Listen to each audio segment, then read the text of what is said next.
Maintenant, il s'agit de faire un peu la promotion de mon deuxième livre, Grémacos, système géomatique de gestion des connaissances.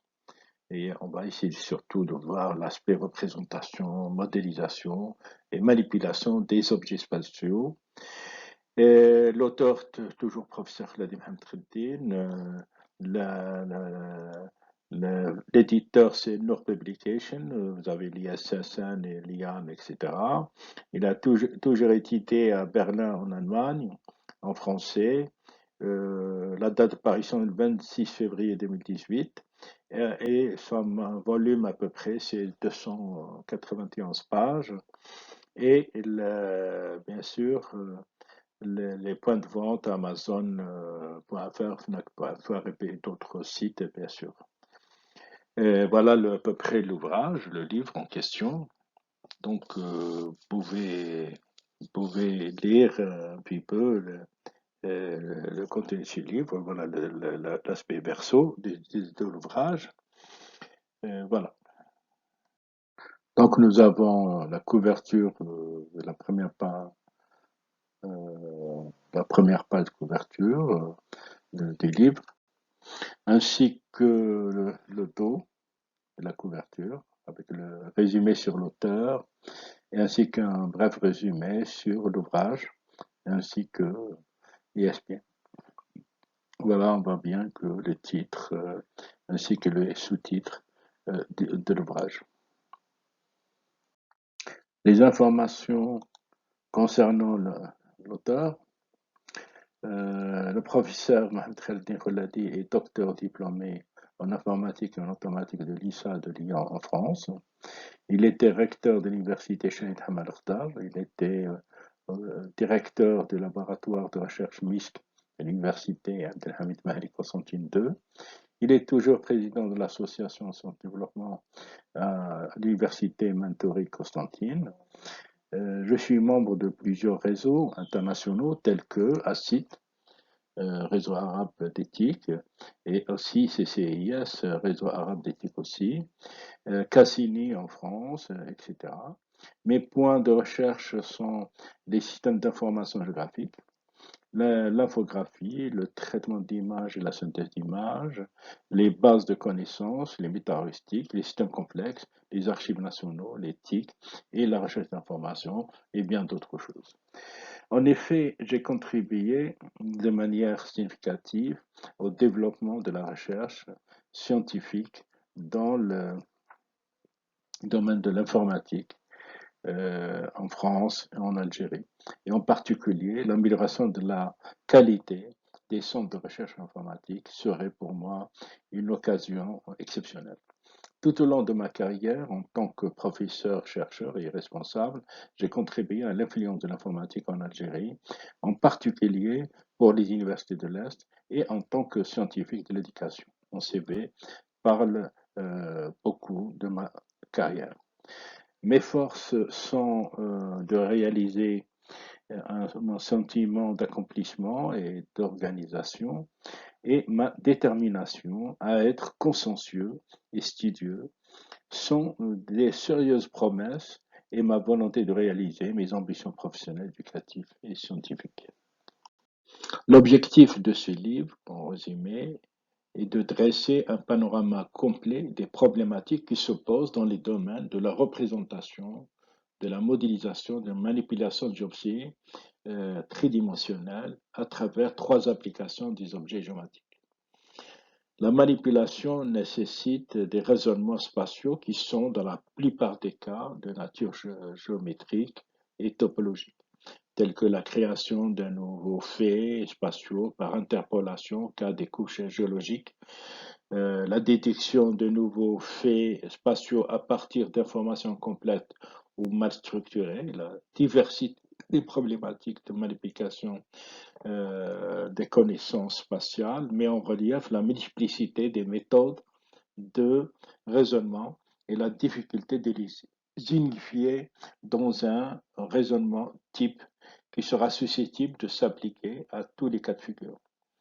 Dans la perspective de développement d'outils dédiés aux raisonnements spatiaux, ce livre apporte une contribution dans les trois axes suivants: maîtrise des moyens de représentation selon les types d'applications, adaptation de la modélisation des objets spatiaux, manipulation et raisonnement dans des contextes différents. Euh, Cela conduit à penser que la multiplicité des problèmes engendre la multiplicité des outils de raisonnement. À partir d'échantillons de problèmes, dans des contextes de travail aussi différents les uns des autres, qualité de l'eau, et géologie, nous précisons les caractéristiques spécifiques à cause de chaque modèle de raisonnement spatial.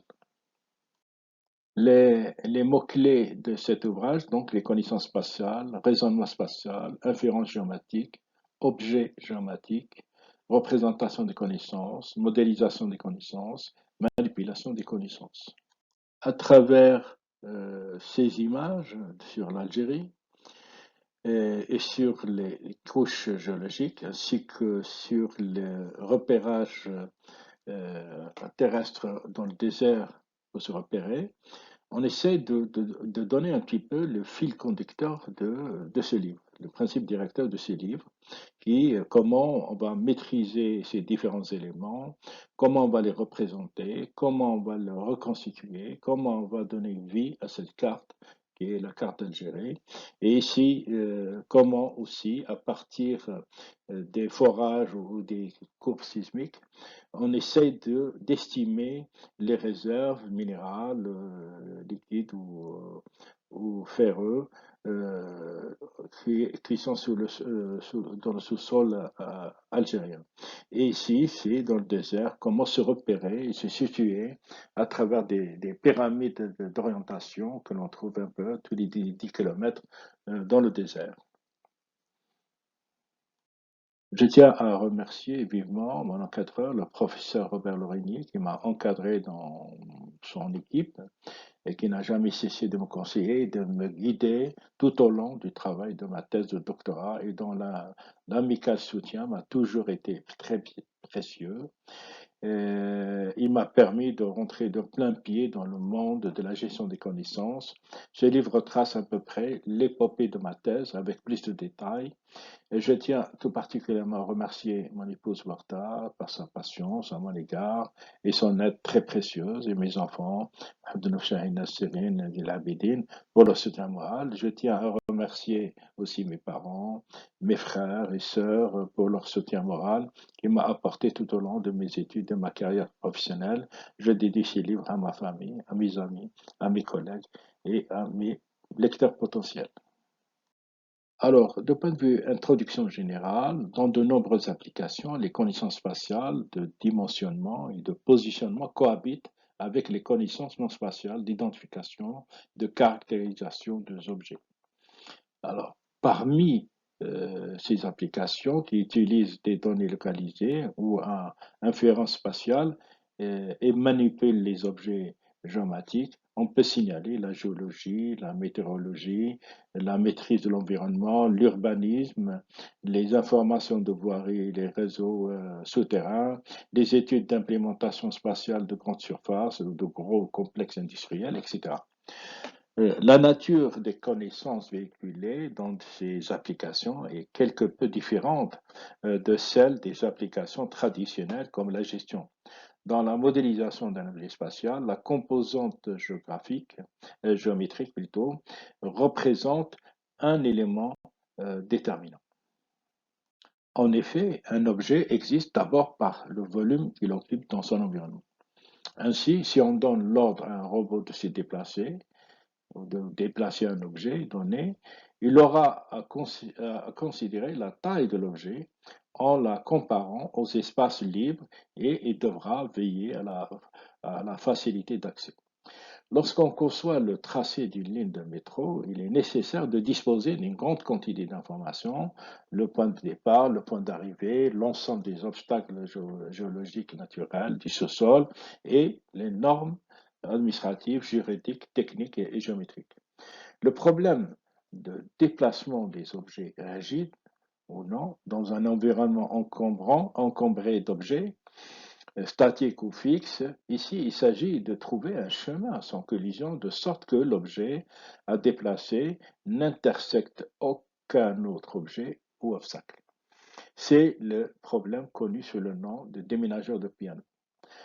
Pour le raisonnement spatial dans un contexte donné, il doit être en mesure de traiter des connaissances du genre. Alors ici, on essaie de toujours dans la suite, l'objet, par exemple, est sur la grande table qui est au fond de la salle à manger. Et ce genre de connaissance fait appel à des notions de topologie entre les objets spatiaux, par exemple être sûr, euh, entre les objets et les lieux, être au fond d'eux, et une connaissance des lieux, salle à manger. La figure illustre un exemple du raisonnement spatial, comme on le voit sur cette figure-là. On voit bien le raisonnement spatial et les traitements de connaissances, cette phrase qu'on vient de citer tout à l'heure, et on a un problème de forme, de géométrique, de localisation spatiale, de reconnaissance de concepts et lieux, et la topologie entre objets. Et voilà, ça nous donne l'articulation des connaissances qui peut être faite de cette manière-là. Alors, toujours dans l'introduction, au concept des lieux peut être attaché des référentiels locaux. Ainsi, les relations topologiques entre objets se trouvent renforcées si on veut définir des relations de proximité entre deux objets. Il est indispensable d'ajouter aux critères de distance entre objets les critères d'appartenance à un même lieu. Mais qu'est-ce qu'un lieu? On constate que dans ces questions que les raisonnements spatiaux sont pour la plupart de nature géométrique et topologique. Dans ce livre, on s'est fixé comme objectif, d'une part, d'étudier les possibilités de modélisation, de représentation et de manipulation des objets spatiaux en géométrique à travers essentiellement trois applications concernant les objets urbains, les objets d'environnement et des objets géologiques, et d'autre part, de développer des outils de raisonnement dans ces domaines.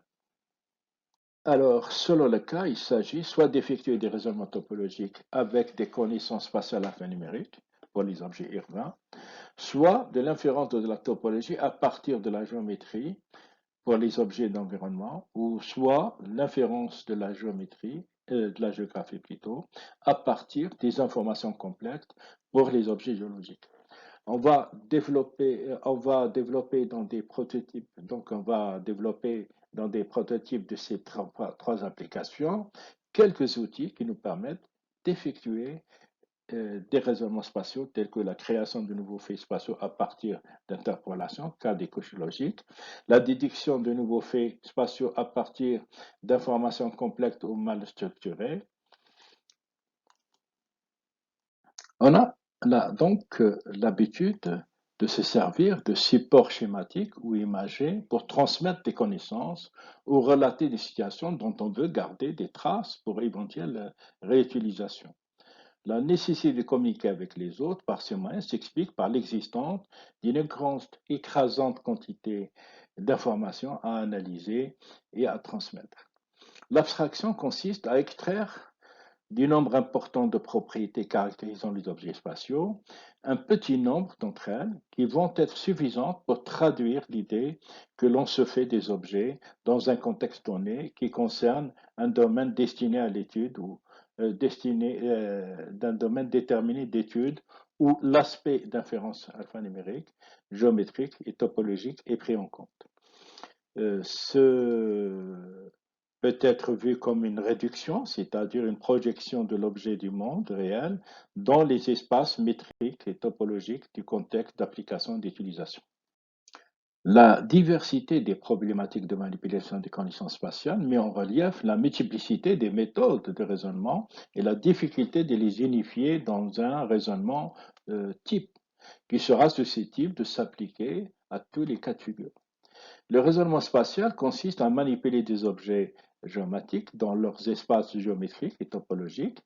Le système d'information spatiale, ce qu'on appelle SIS, associé à l'ensemble des mécanismes d'aide au raisonnement, consiste en une interface entre, d'une part, les utilisateurs, géologues, urbanistes, experts humains, environnement, etc., et d'autre part, la base de connaissances et les données cartographiques, voire la figure juste après. Parmi cet ensemble de mécanismes, on examinera trois cas qui nous semblent importants du point de vue théorique. Raisonnement topologique à partir des connaissances alphanumériques, inférence de la topologie à partir de la géométrie et inférence de la géométrie à partir d'informations incomplètes.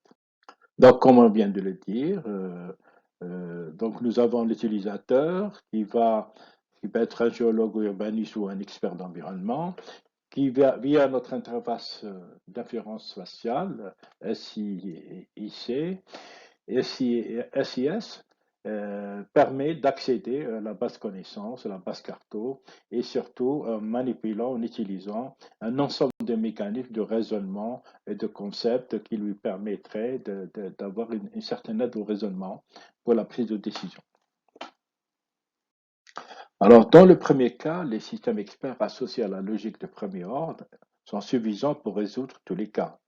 Dans le second cas, on possède des objets isolés ayant des relations entre eux et on verra comment les raisonnements géométriques peuvent nous aider à enrichir la sémantique des objets spatiaux. Dans le dernier cas, il existe de nombreuses relations entre objets, mais souvent incomplètes, et on verra comment les raisonnements géométriques peuvent nous aider à dériver des nouvelles connaissances spatiales. Dans le chapitre 1, on présente les caractéristiques spatiales des objets, ainsi que les différents formalismes tels que le formalisme relationnel, le formalisme à base de règles ou de connaissances et le formalisme orienté-objet. L'objectif de ce chapitre est de voir dans quelle mesure la richesse sémantique des trois formalismes pourrait exprimer et surtout permettre d'induire ou d'inférer la richesse sémantique des objets spatiaux. Il servira surtout dans ce livre à introduire la problématique et les outils génériques. On notera l'insuffisance de la logique du premier ordre pour les raisonnements spatiaux. Dans le chapitre 2, on introduit de manière très générale les modèles géométriques ainsi que surtout les concepts de quadrille, d'octrille, de courbe remplissant tout l'espace, balayage de l'espace, qui seront nos outils de base.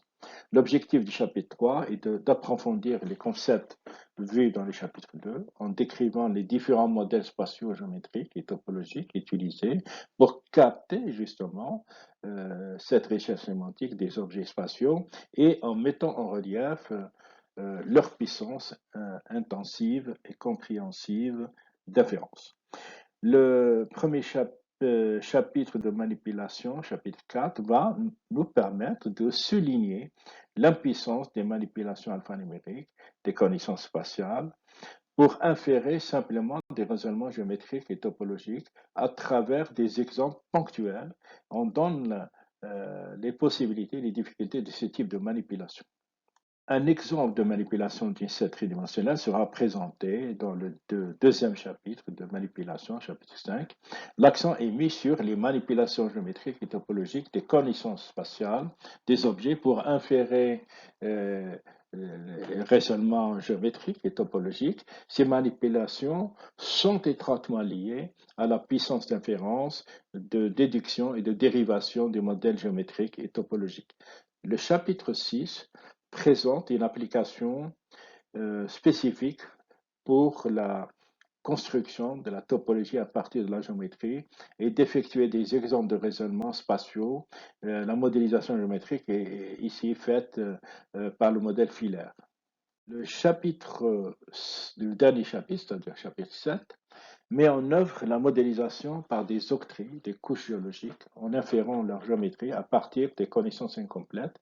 Dans ce cas, s'impose la nécessité de trouver des moyens d'interpolation pour inférer ces connaissances.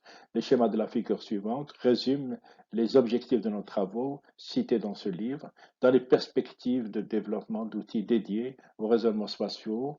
Les travaux cités dans ce livre vont apporter une contribution dans les trois axes différents: maîtrise des moyens de représentation selon les types d'applications, adaptation de la modélisation des objets spatiaux, et manipulation et raisonnement dans différents contextes. Cela nous amène à penser que la multiplicité des problèmes engendre la multiplicité des outils. L'objet de ce livre est, à partir d'échantillons de problèmes dans des contextes de travail aussi différents les uns des autres, de souligner les caractéristiques spécifiques à chaque modèle de raisonnement spatiaux, les développements d'outils d'inférence spatiale dans des domaines très variés et quelquefois disjoints, dans des contextes d'environnement logiciel et graphique très différents, permettent d'apporter une contribution en moteur d'inférence géométrique. Dans ce schéma, on synthétise un peu les objets géométriques, urbains, environnement et géologiques, et les outils de raisonnement, ainsi que comment on essaie de faire des dérivations de connaissances spatiales et d'enrichissement sémantique à partir de ces trois exemples. Depuis la nuit des temps, les pèlerins en plein désert ont utilisé un moyen terrestre de géolocalisation pour leur indiquer le lieu où ils sont et la direction de la Mecque vers le chemin à suivre grâce à des pyramides d'orientation.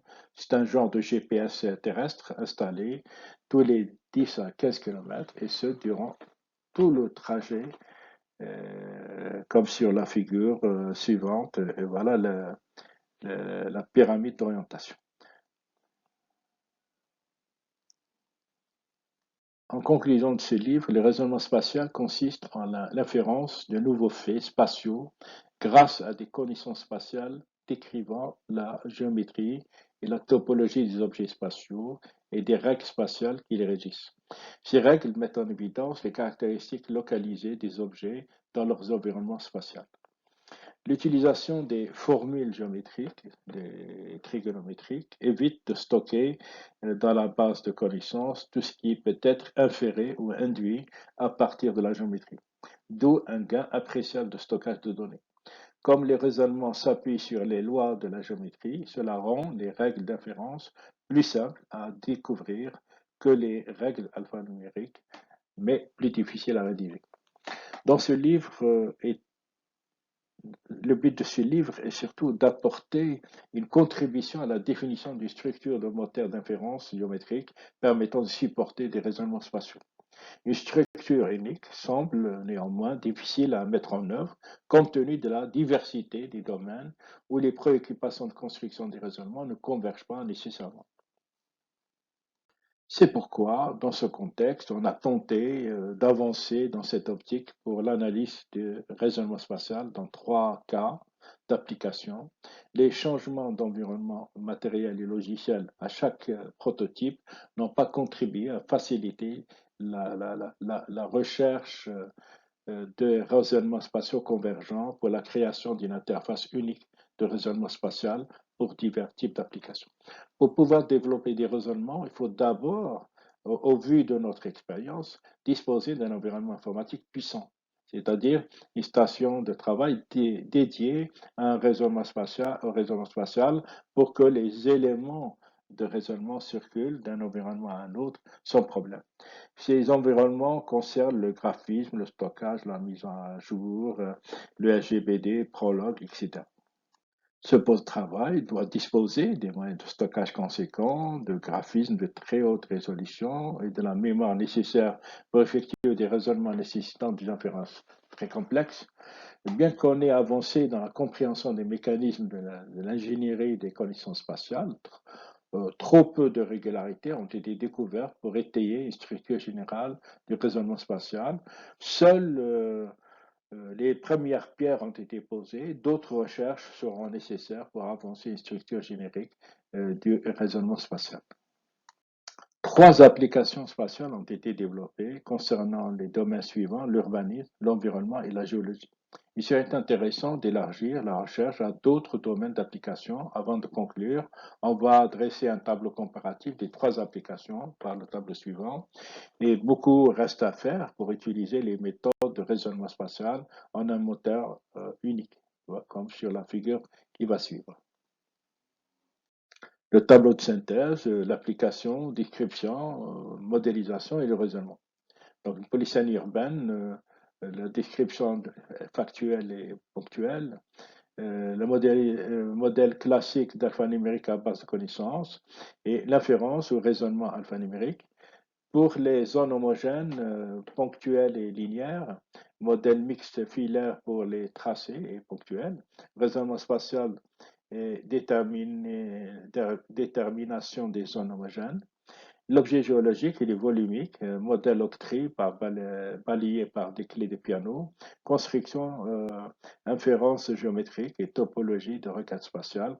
Voilà à peu près le tableau récapitulatif des trois prototypes que j'ai développés. Ce que l'on constate pour avoir un moteur unique d'inférence spatiale, c'est que le mariage de la géométrie et de la topologie vont essayer de nous faciliter un peu la construction des objets, qui va permettre de définir une structure d'inférence géométrique, soit de manière internationale en minimisant les données dans la base de connaissances, soit pour conséquence chercher une structure unique de représentation et ils vont utiliser des moyens et des logiciels et surtout des moyens de recherche. Ces différentes approches de modélisation peuvent s'inscrire dans une logique chronologique et globale de conception d'un moteur d'inférence géométrique unique. Ce moteur serait composé de trois phases suivantes, comme sur la figure: complétude géométrique, construction de la topologie et résolution de requêtes spatiales. La première phase consiste à compléter la géométrie à partir des données incomplètes et règles d'interpolation, comme pour notre cas des objets géologiques. La seconde phase permet la construction de la topologie à partir des données géométriques et des relations topologiques entre objets, comme pour notre cas de réseau. Et la dernière phase permet d'avoir des connaissances topologiques, résultats d'enquête spatiale à partir de connaissances topologiques élémentaires et des règles de déduction des nouvelles relations, comme pour notre cas des objets urbains. Vraisemblablement, d'autres cas de raisonnement spatiaux différents, de par leur structure et leur finalité, pourraient éventuellement venir étoffer ce nouveau type de moteur. Voilà ce qu'on vient de dire sous forme schématique. Nous avons une donnée géométrique incomplète. Nous avons donc un besoin d'un moteur de complétude géométrique, voir les règles d'interpolation, des données géométriques complétées, donc moteur d'inférence de topologie, relations topologiques entre objets, interobjets, connaissance topologique élémentaire, moteur de raisonnement des requêtes spatiales, donc règles de déduction des nouvelles relations, et on construit notre connaissance topologique des objets spatiaux. Merci pour votre attention. C'était la présentation du deuxième ouvrage et j'espère avoir bien fait de faire la promotion de ce livre, qui est un peu une complétude de ma thèse de doctorat effectuée à l'INSA de Lyon. Et voilà, maintenant, on va présenter le troisième livre, qui sera à peu près l'expérimentation avec mes étudiants en tant qu'encadreur sur ce genre de problème.